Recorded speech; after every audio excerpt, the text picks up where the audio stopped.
The Who's down in Who Newville were making their list, but some didn't know Walmart has the best brands for their gifts. What about toys? Do they have brands kids have been wanting all year? Yep, Barbie, Tony's, and Lego. Gifts that will make them all cheer. Do you mean they have all the brands I adore? They have Nintendo, Nespresso, Apple, and more. What about... So the Who answered questions from friends till they were blue. Each one listened and shouted, from Walmart? Who knew? Shop gifts from top brands for everyone on your list in the Walmart app.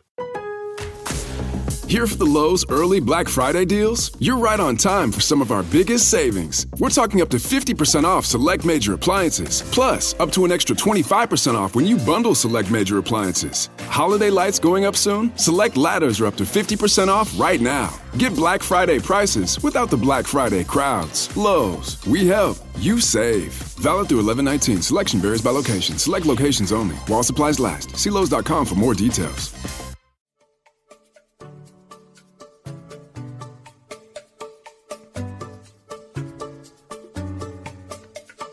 Welcome to the Exit Engine Podcast, episode 66.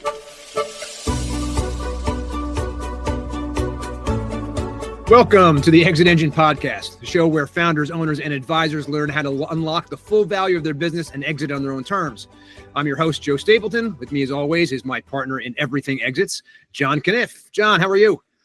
Good morning, Joe. Excellent. Each week, we're here to help you increase your company's value and salability with actionable insights you can apply whether your exit is 12 months away or still a dream in progress. Be sure to also check out the full Exit Engine ecosystem at myexitengine.com, where you can calculate your company's total exit value score, connect with expert advisors, and join our founders community built for strategic exits. That's myexitengine.com. John, we have a slightly unusual guest for us today. Because we are, Kayvon is a mutual, is a friend and another M&A advisor. Yep. He owns a company called Legacy Outcomes.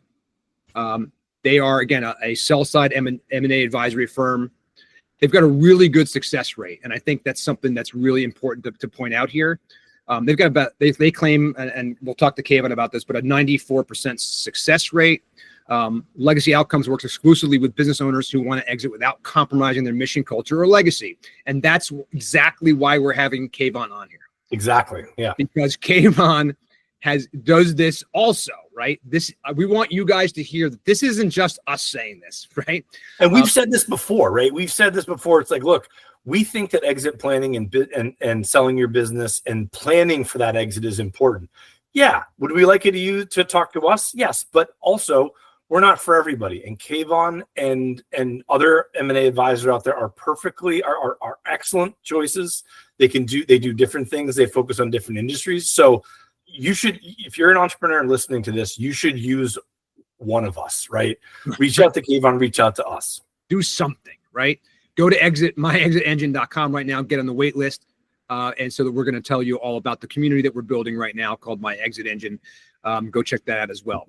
Here's what's cool about Kayvon too, though. Okay, Kayvon is not just an M&A advisor. He is a kind of rare gem like us, who has a ton of experience outside of the M&A world as a founder, right? So he's personally built and sold multiple companies himself, 8-figure outcomes. Okay, Go Check Kids to 100x valuation, over 6,500 pediatric care teams, generating over $70 million in revenue with Gen Play Games.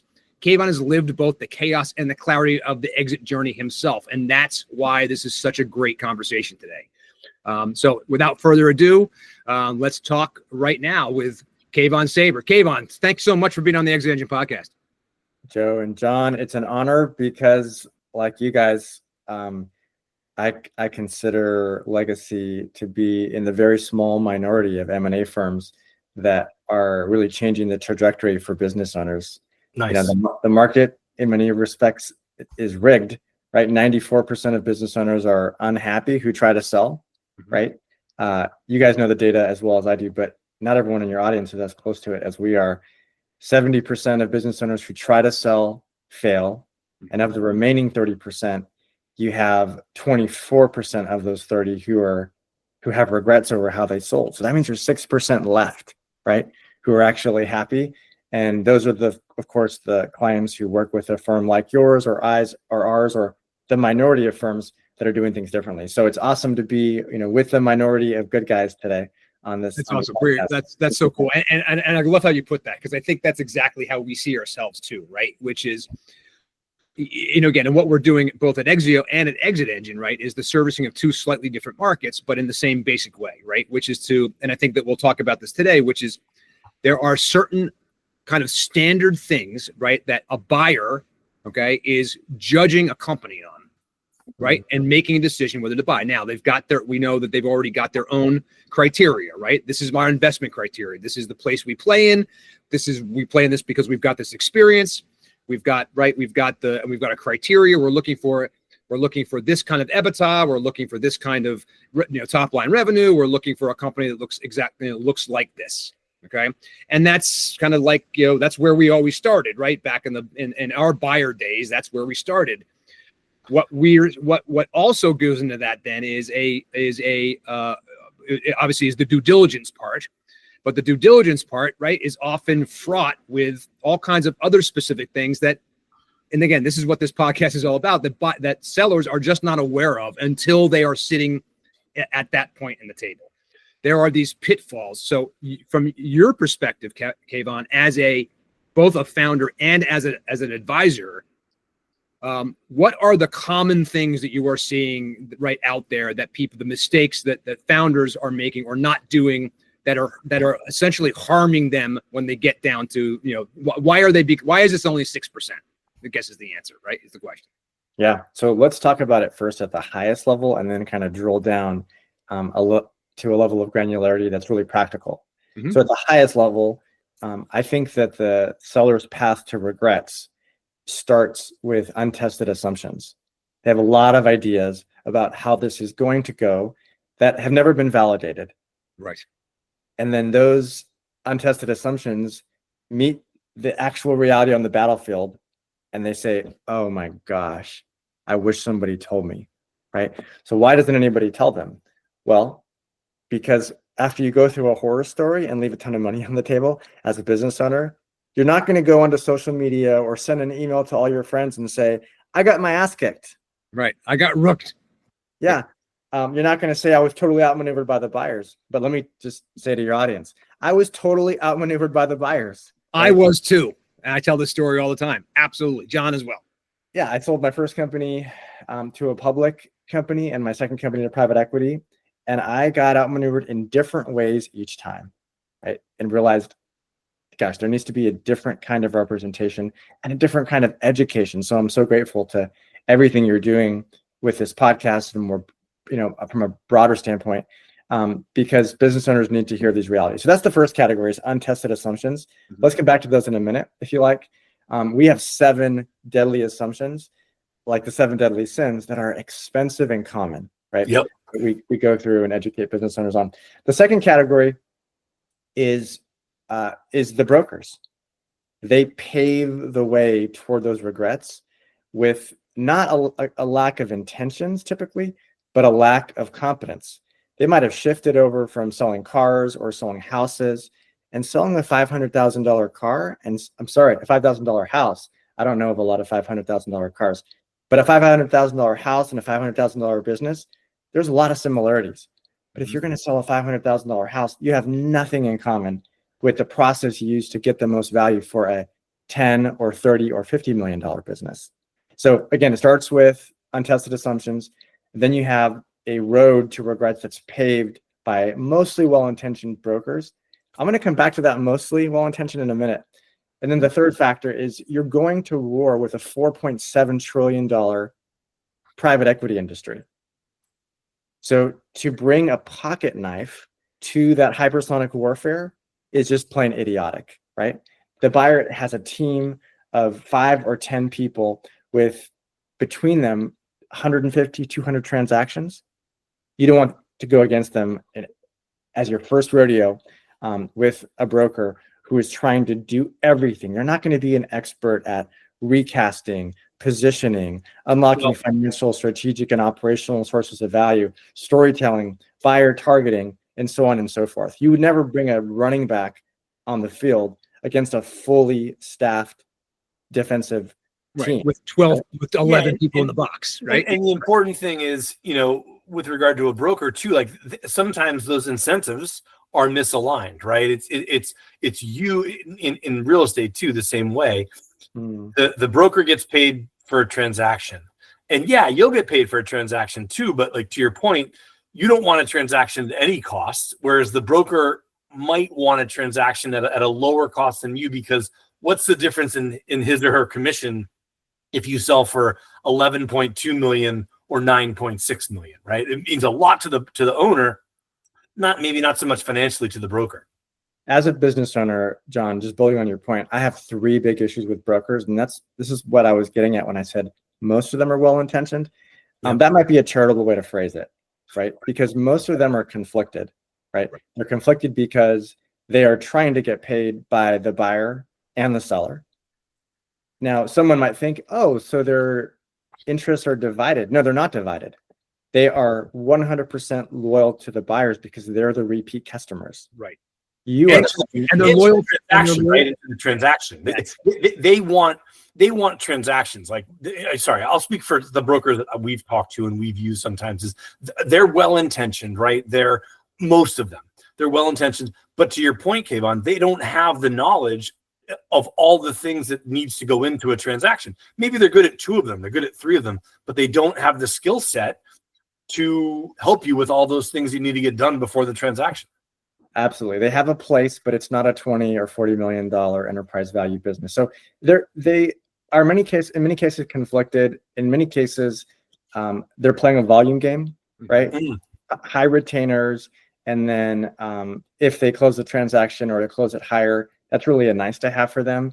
And then the last thing I just see over and over and over, and you said this, John, I just want to elaborate on it. Yeah. Is their fee structure is not designed to incent them to swing for the fences, right? And so it might be a flat fee structure where it's just a percentage of the sale, or there might be just a very small kind of graduation or tiers to how they get paid out. Neither of those align the incentive, to your point, John, with the owner's interest. Yeah, exactly right. That's exactly correct. And I think that's an excellent way of putting it. Look, we were brokers, okay? And, we were intermediaries. We were what I would consider, maybe the worst kind of broker, right? Which is the broker that is, again, we would say this, we were interested in the transaction, right? So for us, and it was a volume game, you're absolutely correct. The idea was that, again, it's about, I get as many transactions as I can going, understanding, because one of the other statistics that we haven't mentioned yet, Kayvon, is the close rate, okay, overall, right? Your 94% close rate, okay, is outstanding, especially because when it's compared to the overall close rate, which is about 40%. Okay. Yeah, I've seen it lower than 40 for enterprise values south of 30, and I've seen it a little higher when you go to enterprise values north of 50. But I think 40 is the average if you're talking about a business between 10 and 90 million in enterprise value. That's it, squarely in the mid market, right? And so but again, the idea there is your business brokers in order for them to make a living, they need to have a lot of irons in the fire all the time, because they are going to get, if we're working with that number, they're only going to close 40% of the time. Okay. In general, their close rate, again, might be higher than that. A lot of brokers talk about their close rate. That's an important statistic to show. But at the end of the day, right, what was really happening is that how much attention can they pay to all these different things? And also, most of them we weren't being paid to help the sellers, right? We really weren't. We were being paid to help the buyers find sellers, right? And at the end of the day, that became that's when we would come across sellers who would be like, they weren't quite ready, and we would notice that and go, gosh, God, they were just a little bit more, they might be able to do something, right? And then of course we'd be on to the next thing, because it wasn't our job. You know what I mean? And so I think people think that when they hire a broker, what they think is they're hiring someone like Kayvon, okay, who's going to help them through all this stuff, And I think that they're often part of that regret you're talking about is again, attached to the broker is how the broker performed and what the broker did. Do you see it that way? Absolutely. I think you said that really clearly, Joe. What I think about as you said that is whether your audience would be better served next if we kind of go into those assumptions that are catastrophic and we see over and over, or if it makes sense to kind of go down practically, what is the path to regrets? What happens first, second, third, fourth, where one thing leads to another because of these cascading, effects of each of the choices. Right. Yeah, let's talk about those 7 assumptions that you alluded to earlier, Kayvon. If you could just go through either from the order of magnitude or 1 through 7, whatever you think. Yeah. Okay, cool. Yeah. So the first one is we already covered, so I'll kind of go over it really fast. It's selling my business is like selling my house, right? You can simplify a business sale, but not if you want peak value. As you know, preparation, buyer strategy, timing. I mean, those are just some of the biggest inputs that lead to the leverage and having a peak outcome as the payoff, right? You get out what you put in. It can be simple, but if you want a peak outcome, it's more of a campaign, right? And that's why elite M&A teams will choreograph every stage to avoid those costly regrets that come from the shortcuts that make sense if you're selling a commodity car or a commodity house. Okay, the second assumption is I'm a good business person. I can run my business and grow my business while I sell the business. Mm-hmm. And the reality is every business owner who's taken a business to 7 or 8 figures in revenue, absolutely smart enough to master M&A. No question about it. But the business growing actually is where they're going to get the higher ROI on their time. We mentioned earlier that the private equity industry is $4.7 trillion in the US. Mm-hmm. Well, why is it so profitable? In part because they can profit on overconfident sellers. Right. They extract value, right? It's like a stock. Like they're looking at a stock that is undervalued and they're able to extract that value from the business owner. That's exactly. And the way that they go about it, right, is to actually use due diligence as a way, as a tool to be able to reduce their outlay, right? Absolutely. Reduce their costs, and that was going to potentially raise their profit on the other side. That's the mechanism. The math is that those self-represented sellers walk away with 34% less on average than when a business owner has representation. Again, the biggest sale of your life shouldn't be your first, right? And so instead of trying to take this shortcut, you probably tell business owners the same thing. Focus on growth because that's actually what's going to drive the buyer premium. Hey, I'm Joe Stapleton from the Exit Engine podcast. Building a business is hard enough, right? Planning your exit shouldn't feel like another lonely, confusing project you have to figure out on your own. That's why we created Exit Engine. Exit Engine isn't just a software tool, it's an entire ecosystem designed to help founders engineer a successful exit. You'll get access to self-assessments, growth roadmaps, and a peer community where you can learn from other founders who've been in your shoes. You'll also find the guidance and expert resources you need to build a business that's actually worth buying and to do it without burning out.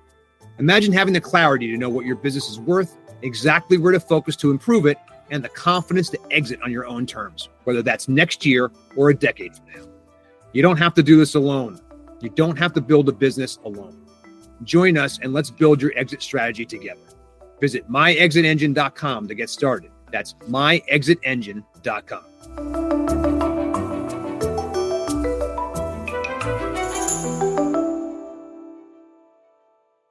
Well, yeah, what we preached is exit planning, and we talk about exit planning all the time, is just good business planning, right? It's if you continue to run your business and you continue to do things, you hire an advisor, someone like us on this podcast, is so you can focus on your widget company or whatever you do to grow that business. And then we think of your business as a product that we sell, because that's what we do. We are our products that we sell are businesses of our clients. Absolutely.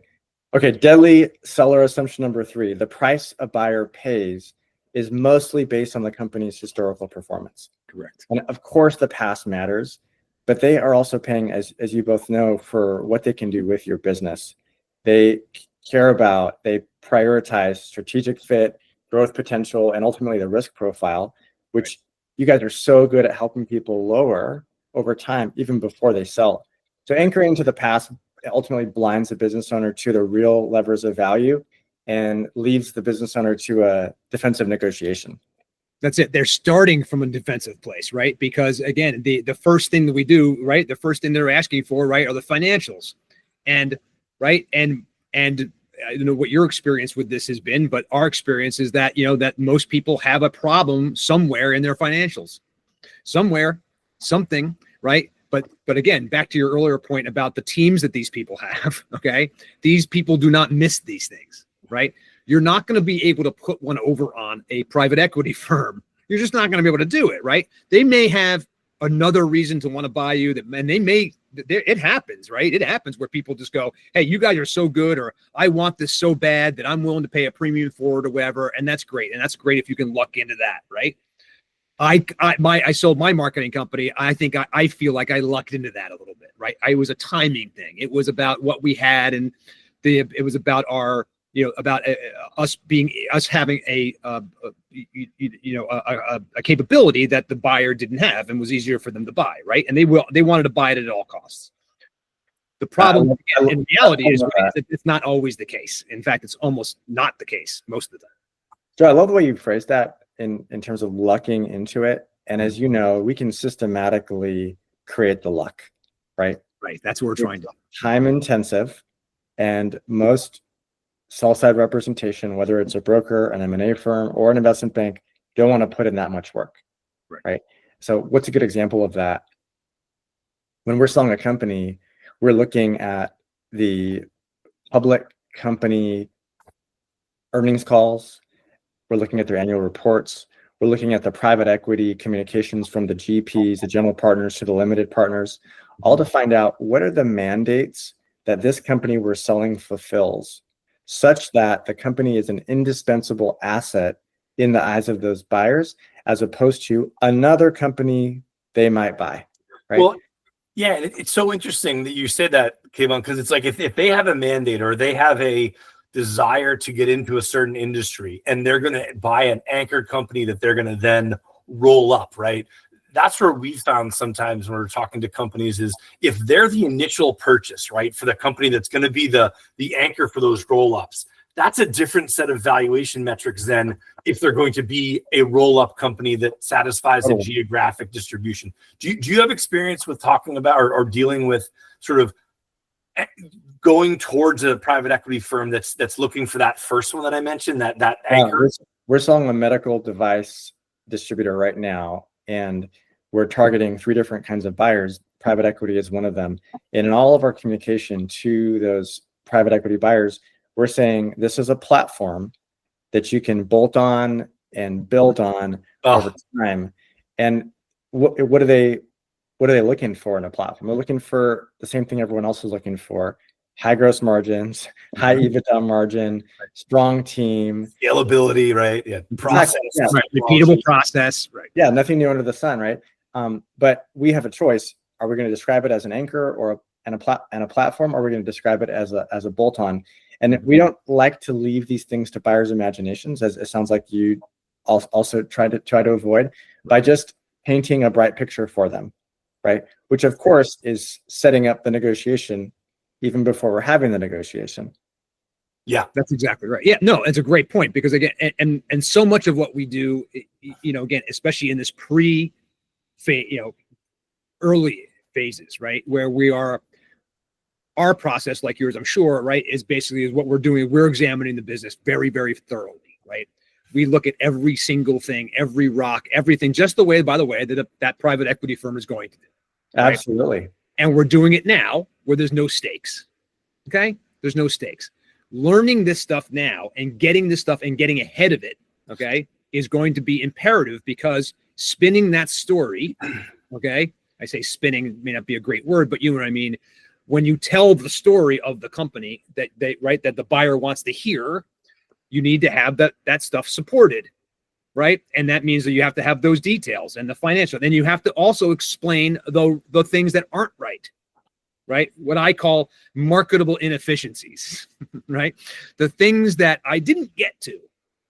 But if I point those things out, I've got a plan for going into this new market. We never got there, but here's the plan. Here's what I would do. And here's what you guys can do. And pointing out the fact that you're going to make 30% ROI in the next 2 years if you guys implemented this is a pretty rich thing to be able to be buying, right? When you Joe, before we go into assumption number 4, I want to just camp out on the point you just made. Sure. Because you're really building a foundation that contrasts the difference between a quick, superficial, flimsy valuation and analysis of the company versus a forensic and even invasive analysis up front, right?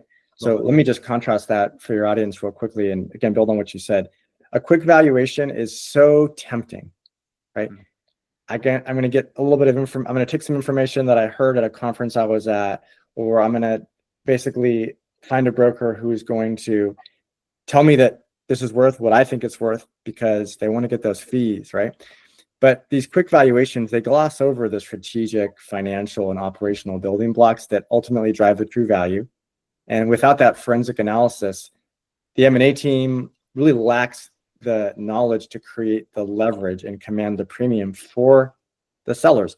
They're missing the insights to position the company for those unicorn buyers who are going to pay the most for the business. It also creates incredibly flimsy alignment between the business owner and their M&A representation because nobody actually knows what it's really worth. They haven't done the work. Now, you kind of hit on this, Joe, but I want to also elaborate on it. When you don't have that forensic level understanding, you're actually going to ultimately have several things happen downstream, right? First of all, you're going to do simple marketing. You're going to provide information to buyers that as they do research is actually going to erode their trust. That's one of many reasons why deals fall apart. You're going to see retrade. You're going to see ultimately compromised negotiations. At best, you end up selling with a big discount compared to the LOI you signed up front. At worst, the deal falls apart and you're back on the market as damaged goods that has every other buyer saying, I wonder why it didn't sell. There must be and you're talking about eroding trust. It's like if you're overselling what the company is, right? Like there are situations we've dealt with a couple of these situations where someone invests in a sort of expensive set of technology that is a little bit over what they needed, right? It's more than what they needed. But to talk about what Joe was saying is like, look, we know that our gross margin could have been higher if we didn't invest in this, but we're thinking about scale and we're thinking about geographic growth. And when we've talked to private equity firms about doing that, they sort of tilt their head and they're like, oh, this person understands what they're talking about, right? Like they're not that they don't care about gross margin, but if there's a reason why you're consciously lowering your gross margin to invest in the business and that's what they're buying, I mean, that goes a long way with not only not eroding trust, but it builds trust to say these guys are building for the long term, not that flimsy valuation of, a customer's whatever. There's all sorts of issues, but investing in the business and building it for the long term is something that most buyers appreciate. Mm-hmm. Absolutely. And John, you're making me think about an implication of what you just said, which is that deeper analysis and diligence up front, what you and I call pre-diligence, actually means that you're going to have a shorter diligence period later. Right. And due diligence is a pain in the behind. Sorry to interrupt, but like I've gone through process where I've sent people a whole spreadsheet with 15 tabs, and we've all seen it, right? You're smiling because it's like everyone's seen that, and you get the eye roll from people. It's like no, that can happen, but if you can get more information up front and have a discussion with people, that's why they're having a hard time with this, or they have an outstanding thing. So it's the pre-diligence that makes that actual due diligence so much better and quicker.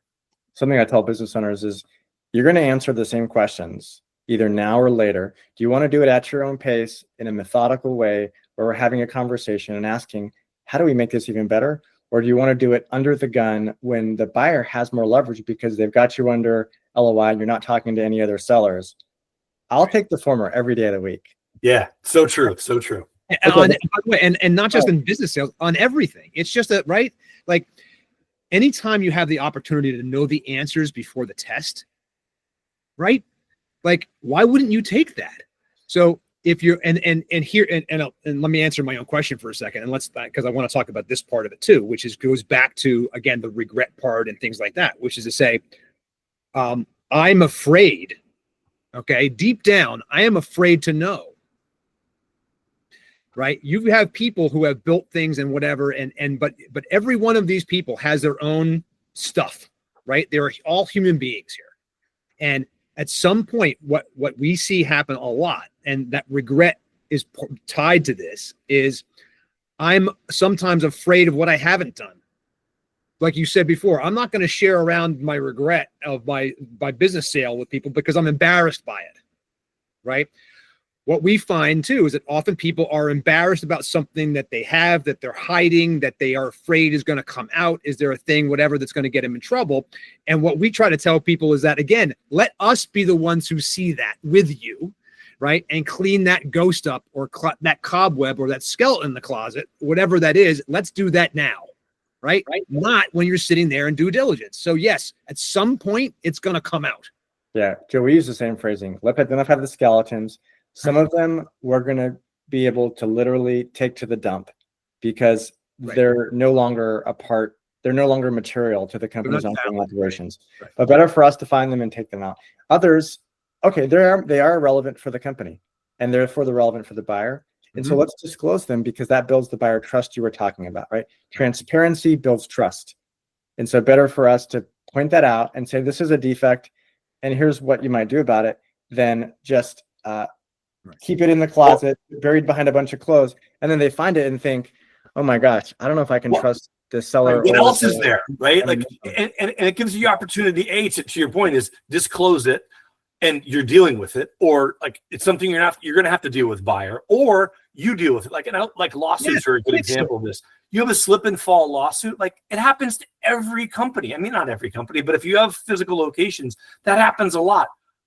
Disclose it, deal with it, hopefully get it resolved before the closing so that the buyer doesn't have to take on that liability. Yeah, absolutely. Good example. This medical device distributor we're selling right now, they had a small fine and $2,000 of inventory that the state they're operating in or shipping from found, and said, hey, you weren't licensed to actually, there's a lot of obviously regulations in medical devices. You weren't actually licensed for this one, less than 1% of your inventory to have this product. It was a simple oversight. It's disclosed in all of our buyer materials. It's clear as to how that's never going to happen again. We actually said this is not a recurring expense, right? It was just a simple mistake. It's not relevant for you. And again, it was an infinitesimal amount of dollars. But gosh, if the buyer had combed through the regulatory records and found those and then said you didn't disclose it, it would have put us on our back feet. Yeah. Move along to I think we were at 5, right? The 5 is okay. So number 4 is all that matters is the price I sell for. And of course, a high headline price is ultimately a risky structure. It's a trap, right? What you keep, when you keep it, what strings are attached. Those things define your outcome just as much, right? If not more than the headline price. So when you think about the details, escrows, earnouts, rolled equity, warranties, reps, clawbacks, employment terms, what am I missing? Working capital, tax treatment, post liability factors. Yep. All those things ultimately will determine what the money that hits your bank account ultimately is. And I've been personally banged up by 3 of those. Let's dig into those, because I want to hear those stories, obviously without client names. But like, what have you learned about that headline number and how to extract the most value or meet the desire of the seller from that headline number to the actual money to the seller? Yeah, I mean, there's a few things that jump out as the biggest themes. And these are lessons I've learned selling my companies. Fortunately, I've been able to protect the owners that we've served along these lines. So the first is, if there is going to be an earnout, tie it to numbers that are far harder to manipulate, right? It's real easy to manipulate EBITDA. It's a lot harder to manipulate revenue, right? It's much more in the buyer's interest to have the revenue growing as fast as possible, as an example.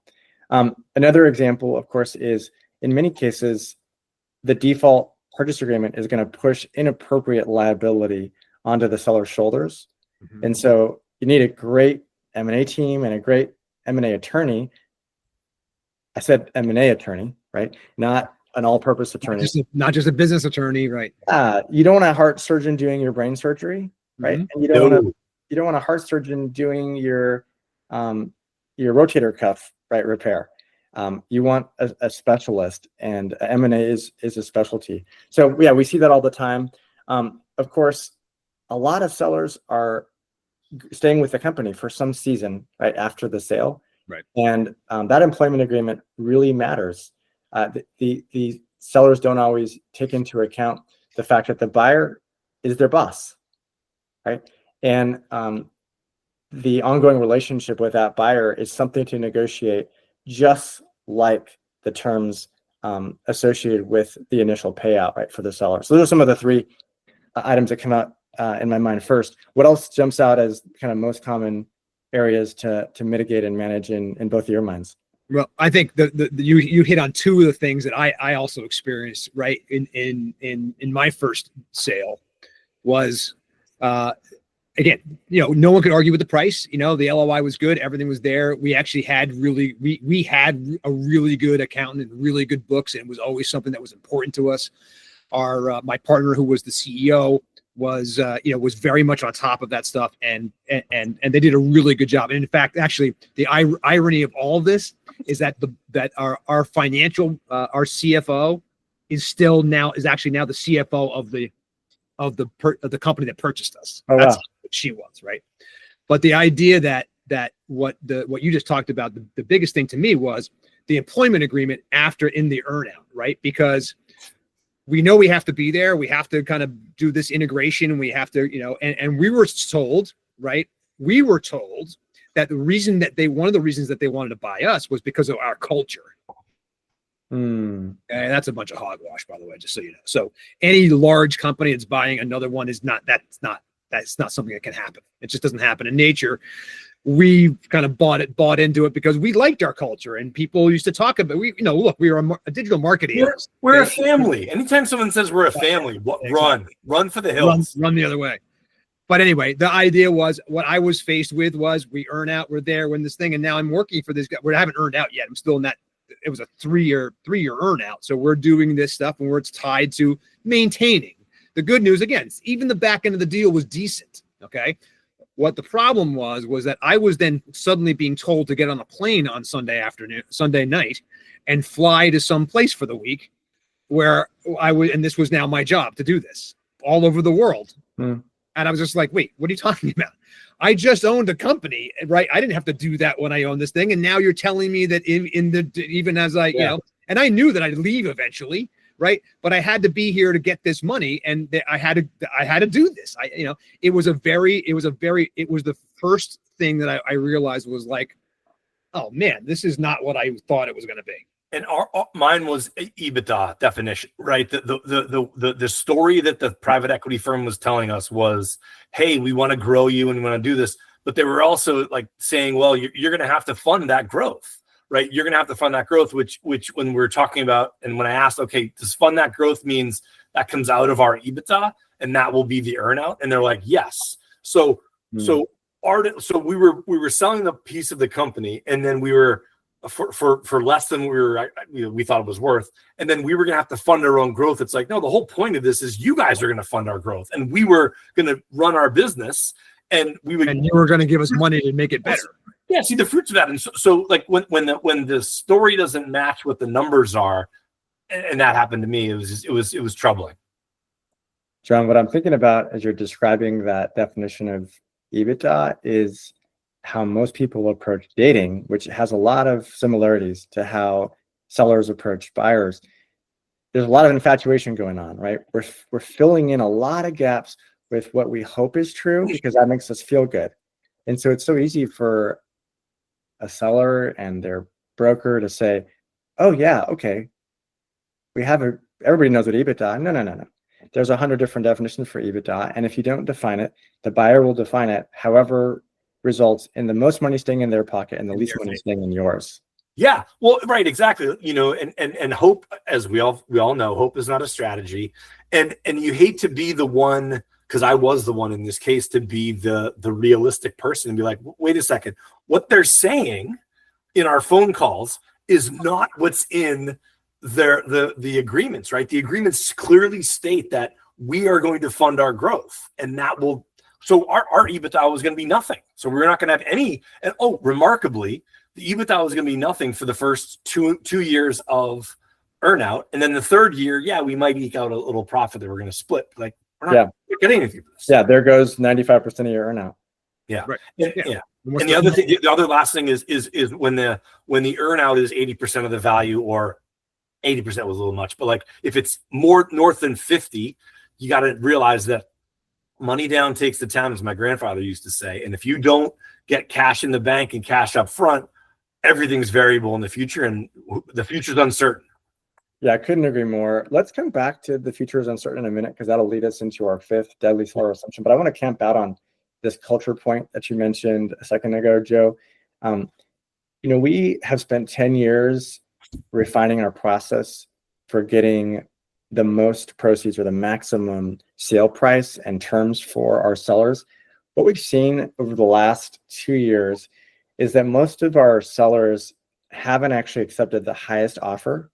They've accepted the highest offer, which oftentimes is the second or fourth or fifth largest offer, where they actually believe their employees are going to be cared for, are going to be treated, fairly. And of course, you and I have ways to assess how a buyer is going to treat the employees with a pretty high likelihood, right? Right. And so I think I get nervous whenever the buyer leads with culture, because, on a first date, everybody's going to talk about what they want you to hear, right? What they think you want to hear. I think it's much more important for us as representatives of sellers to come to our own conclusion of how well they're going to treat the employees, which of course varies in importance depending on the seller, right? I talk to sellers all the time who say, that's the number 2 factor after how much I am going to clear financially. We talk to other sellers who care a lot less about it, and it might be number 6 on their list of priorities. Mm-hmm.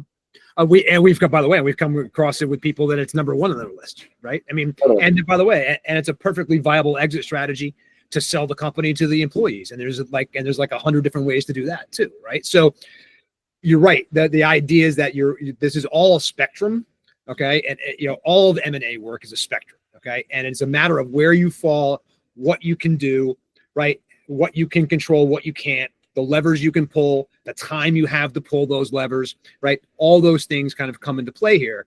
But the most important thing is that understanding that there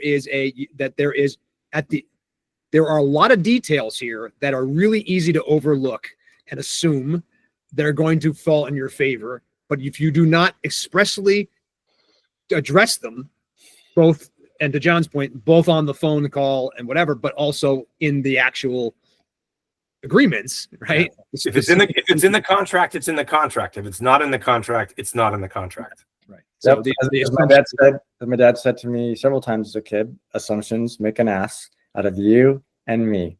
Okay. The fifth deadly seller assumption is that buyers pay for speculative performance.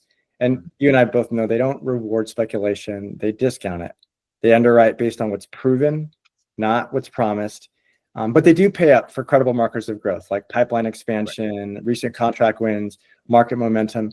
And to your earlier point, the ingredients that enable it: strong systems, scalable processes, capable team. Right. And I would just add into that too, what matters to that buyer too is, again, generally 2 things, right? What they're actually purchasing is either capability, okay? Some kind of capability they don't have. This is strategic buyers, right? Capability or market share. Right. Yep. So the idea is that, again, you have strong ones of either of those things, okay? Then you are raising up the spectrum, okay, of a sellable, desirable company, okay? And again, depending on who you target, who you go after, and then of course all the other things are important. The underpinnings are important. But I think that the thing to point out too is that your the things that you want to have, the way that your employees are treated, right? The obviously the top line number of money, the length of the earn out, the structure of the deal, right? There are lots of little small details that may matter to you when you know what they are, right? But again, it's knowing what they are first, not knowing what they are when you are about to sign your life away, basically. Absolutely. Okay, number 6 on the deadly seller assumptions list is that my M&A advisor is going to act in my best interest and keep my sale confidential. I want to spend more time on the second point because we already kind of covered the first, but as a quick kind of refresh, almost all brokers, M&A firms, and investment banks are compensated by buyers in ways that shift the leverage away from your interest as a business owner. Right. Further, their mass outreach and generic teaser blasts compromise your confidentiality, and therefore your negotiating power. Let's go a level deeper on that. Mass exposure is going to shatter your confidentiality and in many cases trigger a chain reaction. We call that chain reaction unintended consequences, right? Employees quit because they're in search of more stability or just disengage. Yep. Suppliers, landlords, bankers tighten terms. And the worst thing of all is when competitors poach your talent and lure away your key customers, Right. telling those customers, you don't know who's going to be running that company. Right. Why don't They you might be going out of business. Yeah, why don't you go with a safe option? So at best, you're distracted from increasing value during your home stretch. At worst, you destroy tangible value in the home stretch and receive no offers. And so what we tell business owners regularly is, you don't need to work with us, right? But find an elite M&A team who's going to act as your fiduciary, because that is how you secure your leverage and control. Well, it's such a good point because, again, if you're not paying your advisor, they're getting compensated by somebody, right? To your point, Kayvon. And again, it might sound like it's a great deal, but it's like Facebook. If you're not paying Facebook or you're not paying someone for the product, then you are the product, right? And if someone else is compensating the buyer, or you're not paying anybody for this, well, you're probably not being represented in the optimal way for, again, probably the largest, most likely the largest single sale of anything in your life. Absolutely. I mean, this really is, it's the biggest sale and it's the second largest financial decision, right? The biggest one is whether you get divorced, because that's going to cut off 50% right there. So the last deadly assumption is that really, as a business owner, you should focus on the price of your M&A advisor instead of their value, right? M&A representation isn't interchangeable. Cheap options often cost the most. Saving $100,000 in fees while leaving $5 million on the table isn't savings, it's sabotage, right? And so find a team that's going to increase what you walk away with, higher price, better terms, lower tax burden, ultimately protecting your time and preserving your legacy. Yeah, that's a great one. That is a great one because again, if it's the cheapest, it could cost you the most in the future. And again, what you mentioned about, they're only this much money, yet they can't command a premium and they don't do the buyer outreach in the most effective way, and positioning, right? We didn't even really talk about positioning, but the right M&A advisor can position your company to receive a premium, whereas incompetent M&A advisors just will not do that and cannot do that. Yeah, that's a fantastic point.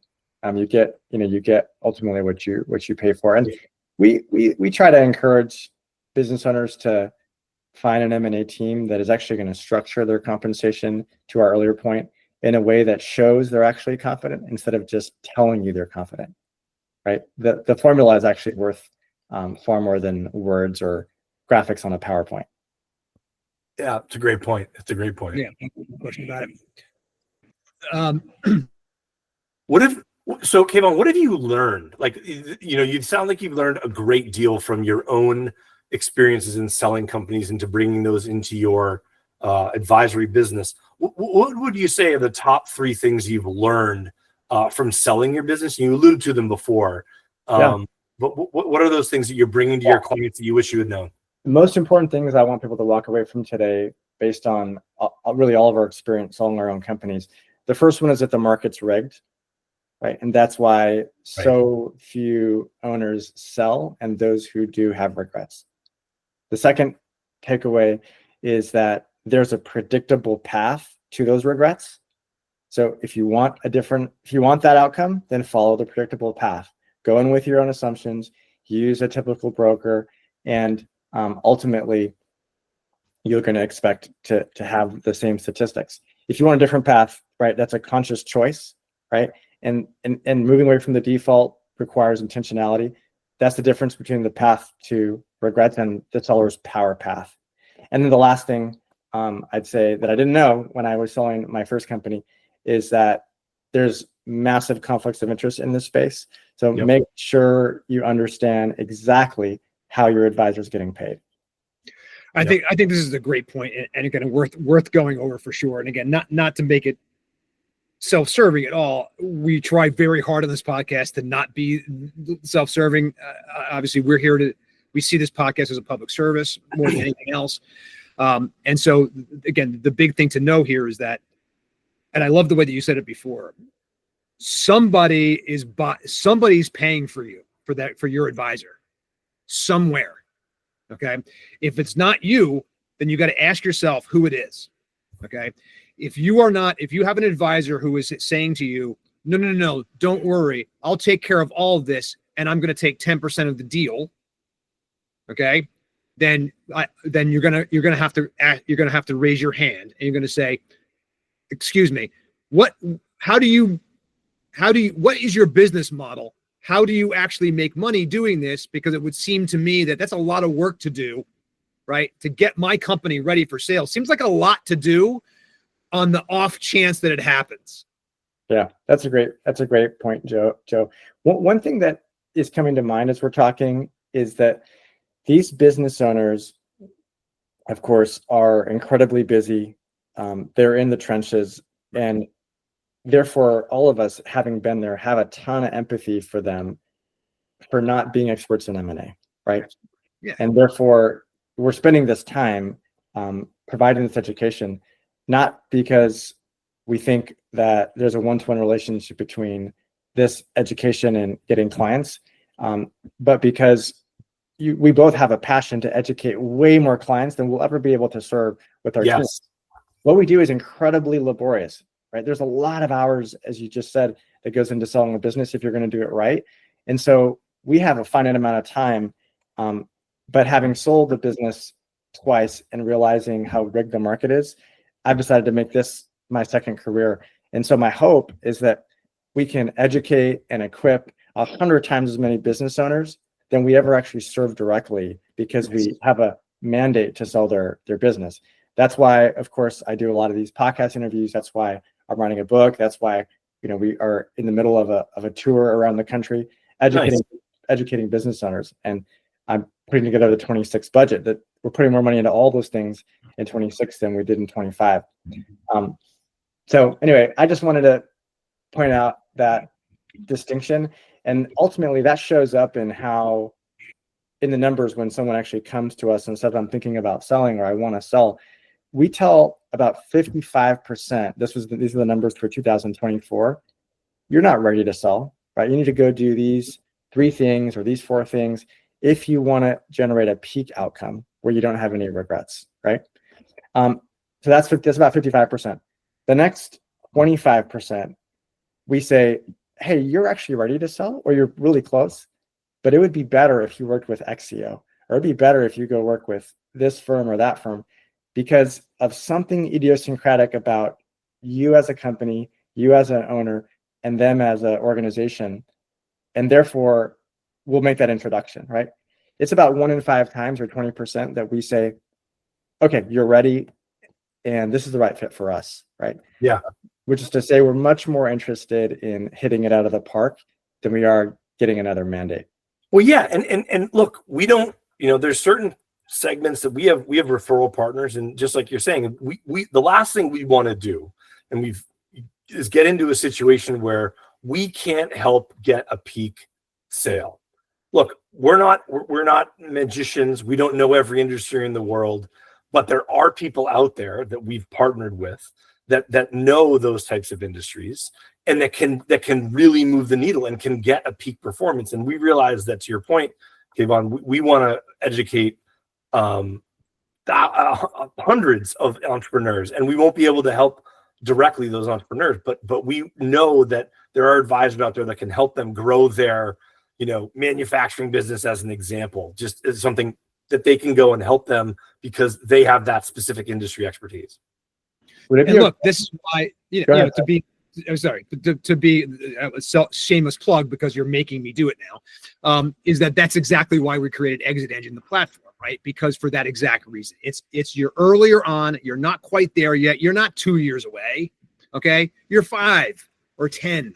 Okay. The idea of being able to understand early on how to build the business, how to step back, look at the business from a 30,000 foot view, understand what you're good at, what you're not, right? See where your growth trajectory is, but then set the ability to be able to say, okay, I want to target this place as my trajectory. I want this to be the end, and then I'm going to work backwards. And part of that too, we didn't even really talk about this today, but part of the regret piece that we see all the time, Kayvon, I would like actually your opinion on this, is I didn't know what I was going to do next.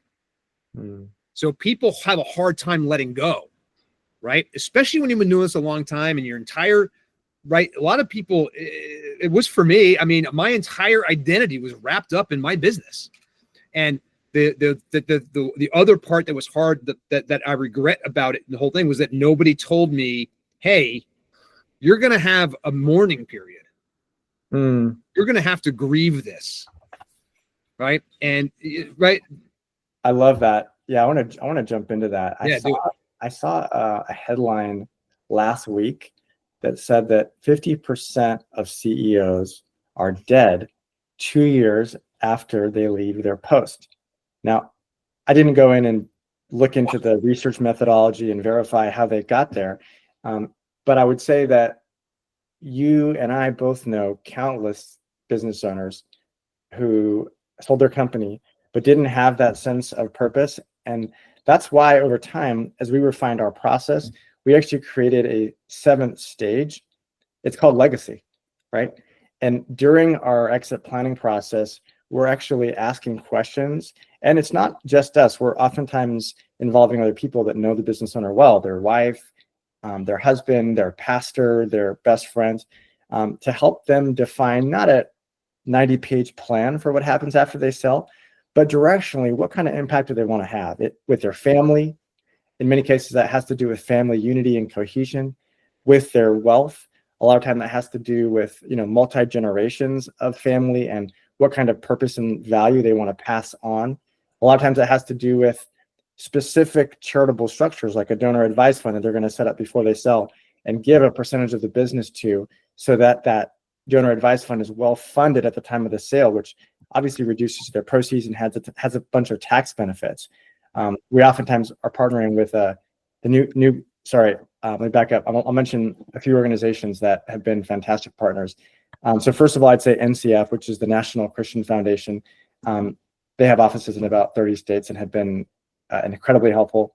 And then Signatree have been great partners on that as well. So yeah, to your point, having a purpose, a mission post-sale before the sale is done is critical in terms of happiness. In fact, when we look at all the sales we've done over the years, one of the biggest factors for how well it's going to go is, does the business owner have something they're running to, as opposed to away from? Yeah. As opposed to just running from. That's a great point. That's huge. They said that about boat ownership too, by the way, just so you know. So whenever you make a lot of money and you run towards the boat like I did, right? That's you actually running away from something. Well, yeah, right. It's the happiest day, right? The second happiest day is when you buy it, right? The happiest day is when you sell it. You sell it. Well, Kayvon, thank you so much for joining us today. We really appreciate you being so generous with your time. And I can see the headline of this podcast, the seven assumptions that business owners make, because those were so illuminating, and we've touched on a lot of them in our podcast, but I think the concise nature with which we put it was just it's just going to be listening gold. Really. Thank you so much, John. It's been an absolute pleasure. I love the mutual passion we have for protecting business owners and their legacies and their teams. It's not every day that I get to have a conversation like this. So thank you. Absolutely. Well, Kayvon, thank you so much for being here. Really appreciate it. Kayvon Saber, co-founder and partner at Legacy Outcomes, sell-side M&A advisory firm. 94% success rate these guys got, right? This is really, really good stuff. Again, Kayvon has had a lot of experience doing this. Kayvon has been you, right? We have been you. We know exactly what it feels like. We know how hard this is, okay? This is why we are building Exit Engine, because we want you guys to know early on what you can do, how to examine your business, what are the things that you need to look for, right? Within Exit Engine, myexitengine.com, you're going to be able to get our framework, our total exit value system that's going to go over 12 different areas of the business that you're going to start to examine and look at. It's going to give you access to all our content, all our learning, including this interview with Kayvon. By the way, there's going to be, hopefully, Kayvon doesn't know this yet, but there's going to be more stuff we're going to be doing with Kayvon down the road, I'm sure. And also other great advisory partners. The people that you hear on this podcast are people that we work with all the time who are really needle movers. They are people that really understand the lens that exit planning is and how to move your business in the specific ways that it needs to do in order to be able to increase your value and salability. Plus, you're also going to get access to other founders who are just like you, right? You're going to get coaching. You're going to be able to get everything that you need to start to set your exit trajectory. And when you're ready, right, you're going to meet people like Kayvon. You're going to be able to go to Exio. You're going to be able to find that exact right partner to be able to help you, take you to the last couple of miles. All of that, you're going to be able to find all that here at myexitengine.com. So right now, please go to myexitengine.com. You will see right there today. You will see, you will be able to sign up there. You will be able to actually give your email address. We will get in touch with you directly about how to become a member of the Exit Engine ecosystem moving forward. Kayvon, thank you so much for being here. Kayvon Saber from Legacy Outcomes. Thank you so much again today. It was a really great conversation, and can't wait to talk to see you again. Thanks again, Joe and Don. Have a great one.